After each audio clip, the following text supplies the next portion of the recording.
Serial यह रिश्ता क्या कहलाता है कि आगामी एपिसोड में दर्शकों को जबरदस्त ट्विस्ट और इमोशंस से भरी कहानी देखने को मिलने वाली है। कहानी अब एक ऐसे मोड पर आ चुकी है जहां रिश्ते, भावनाएं और जिम्मेदारियां एक दूसरे से टकरा रही हैं। गीतांजलि की सलाह पर अरमान अपनी सारी ईगो और नाराजगी को एक तरफ रखकर उस इंसान से मदद मांगने जा रहा है जिससे उसका रिश्ता अब नाम मात्र का रह गया है, माधव से। दरअसल मामला इतना सीधा नहीं है। मायरा के अचानक लापता हो जाने से अरमान के होश उड़ जाते हैं। एक पिता के लिए यह सबसे भयावह क्षण होता है जब उसकी बेटी कहीं गायब हो जाए और उसे यह तक न पता हो कि वह कहाँ है और किस हाल में है। अरमान के दिल में डर, चिंता और बेचैनी घर कर जाती है। वह हर जगह भागता है, पुलिस स्टेशन तक जाता है, लेकिन मायरा का कोई सुराग नहीं मिलता। यह वही मायरा है जिसे अरमान ने सबकी नज़रों से दूर रखा, परिवार से अलग रखा, सिर्फ इसलिए ताकि वह एक अच्छा पिता बन सके। उसकी पूरी दुनिया मायरा के इर्द गिर्द घूमती थी। वह चाहता था कि उसकी बेटी को किसी भी तरह की कमी महसूस न हो, लेकिन आज वही बेटी गायब है और अरमान के पास कोई रास्ता नहीं बचा। गीतांजलि, जो इन हालातों को नज़दीक से देख रही होती है, अरमान से कहती है, अगर उदयपुर में कोई है जो तुम्हारे काम आ सकता है तो उससे मदद मांगो, अपनी बेटी के लिए। यह समय ईगो या रिश्तों की लड़ाई का नहीं, एक पिता का फर्ज निभाने का है। गीतांजलि की बात अरमान के दिल को छू जाती है और उसे माधव की याद आती है। वही माधव जिससे कभी अरमान का गहरा रिश्ता था, लेकिन वक्त और हालात ने उस रिश्ते को लगभग खत्म कर दिया। लेकिन आज जब मायरा को ढूंढने का सवाल है तो अरमान उस रिश्ते की परवाह किए बिना माधव को फोन करता है। हालांकि वह सीधे यह नहीं बताता कि मायरा उसकी बेटी है, बल्कि गीतांजलि की बेटी कहकर मदद मांगता है। इससे साफ है कि कहीं ना कहीं अरमान अभी भी डर और शर्म से जूझ रहा है।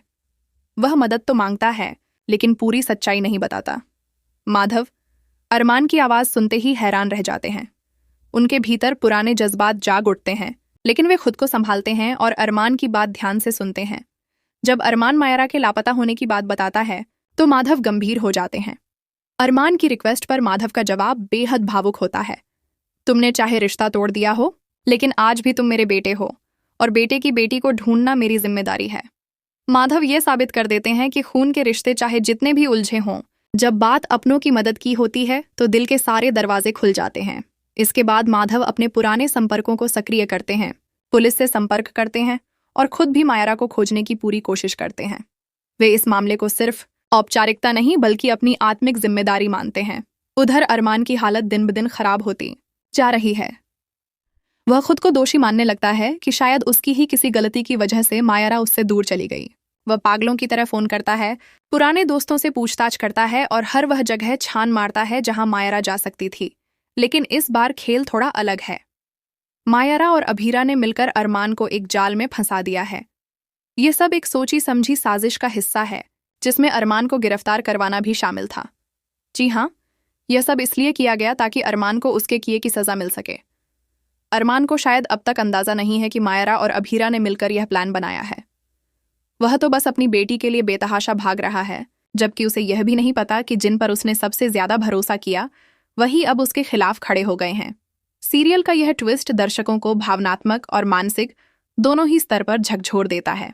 एक तरफ अरमान की परेशानी और उसके पिता होने का दर्द, दूसरी तरफ मायरा और अभीरा की चालाकी, ये सब मिलकर कहानी को एक नई दिशा दे रहे हैं। माधव का किरदार अब पहले से ज्यादा मजबूत और निर्णायक दिखाई देगा। वह केवल एक पिता नहीं बल्कि एक मार्गदर्शक के रूप में लौटते हैं जो अरमान को सही रास्ते पर लाने की कोशिश करेंगे। अब यह देखना दिलचस्प होगा कि क्या माधव मायरा को खोजने में सफल हो पाएंगे। क्या वे सच्चाई जान पाएंगे कि मायरा असल में किसकी बेटी है। क्या अरमान को यह एहसास होगा कि उसने रिश्तों की अहमियत को नजरअंदाज करके बहुत बड़ी गलती की है। सबसे महत्वपूर्ण, क्या मायरा और अभीरा की चालबाजी से सच सामने आएगा या कहानी में कोई नया मोड़ आएगा। दर्शकों को इन सभी सवालों के जवाब आने वाले एपिसोड्स में मिलेंगे। कहानी अब तेजी से आगे बढ़ रही है और हर किरदार की जिंदगी में नए उतार चढ़ाव आ रहे हैं। जहां अरमान अपनी बेटी मायरा के गायब होने से परेशान है, वहीं असली सच्चाई यह है कि मायरा कहीं खोई नहीं है। वह अभीरा के साथ है और उनके बीच एक गहरा रिश्ता बनता जा रहा है। मायरा ने बिना बताए घर छोड़ दिया था, लेकिन अब वह अभीरा के साथ बेहद खुश है। उसे माँ जैसा प्यार और देखभाल मिल रही है। कभी शरारत करती है, कभी नखरे दिखाती है और कभी मासूमियत से मुस्कुरा देती है।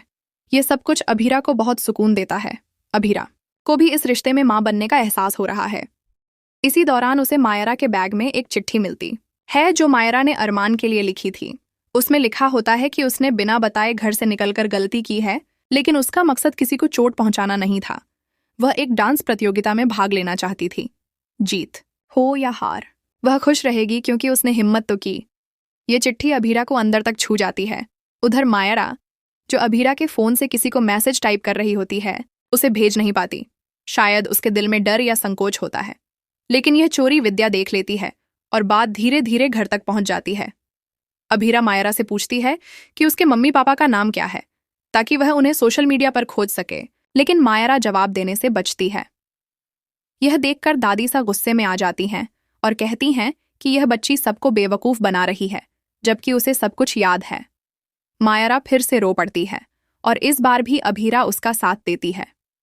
वह उसे समझाती है, उसके आंसू पोंछती है, क्योंकि वह मायरा की मासूमियत को समझ चुकी होती है। इस तरह दो अजनबियों के बीच एक नया रिश्ता बनता जा रहा है, माँ और बेटी जैसा।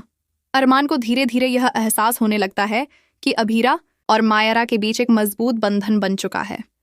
यह जानकर वह डरने लगता है कि कहीं उसकी बेटी उससे और दूर ना हो जाए और वह प्यार जो मायरा को उससे मिलना चाहिए था, वह अब अभीरा से मिलने लगे। इस तनावपूर्ण माहौल में माधव भी एक बड़ा फैसला लेते हैं। वे जानते हैं कि यह सिर्फ एक बच्ची की जिद नहीं, बल्कि उसकी पहचान और आज़ादी को खोजने का प्रयास है। अब देखना होगा कि माधव क्या फैसला लेते हैं। क्या अरमान मायरा को वापस पाएगा या मायरा अभीरा के साथ अपनी नई दुनिया बना लेगी? ये पूरा घटनाक्रम दर्शकों के लिए बेहद इमोशनल और दिल को छू लेने वाला रहेगा। मायरा की मासूमियत, अभीरा का ममता भरा व्यवहार और अरमान का डर, इन सब के बीच एक नई कहानी आकार ले रही है, जो रिश्तों की गहराई, गलत फहमियों और सच्चे प्यार की झलक दिखाएगी। आने वाले एपिसोड में यह देखना दिलचस्प होगा कि क्या अभीरा मायरा को समझा पाएगी कि घर वापस जाना जरूरी है, या वह खुद मायरा के साथ एक नई राह चुनेगी। क्या अरमान अपने डर से बाहर आकर मायरा को उसकी स्वतंत्रता देगा, या उसे फिर से अपनी छाया में लेने की कोशिश करेगा? क्या माधव का फैसला इस परिस्थिति को कोई नई दिशा देगा? यह रिश्ता क्या कहलाता है अब सिर्फ एक सीरियल नहीं, बल्कि हर परिवार की असली कहानी बनती जा रही है।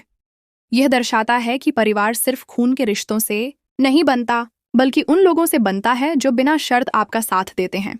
यह सीरियल अपने टाइटल को पूरी तरह सार्थक करता है और एक बार फिर दर्शकों के दिल में गहरी छाप छोड़ने को तैयार है।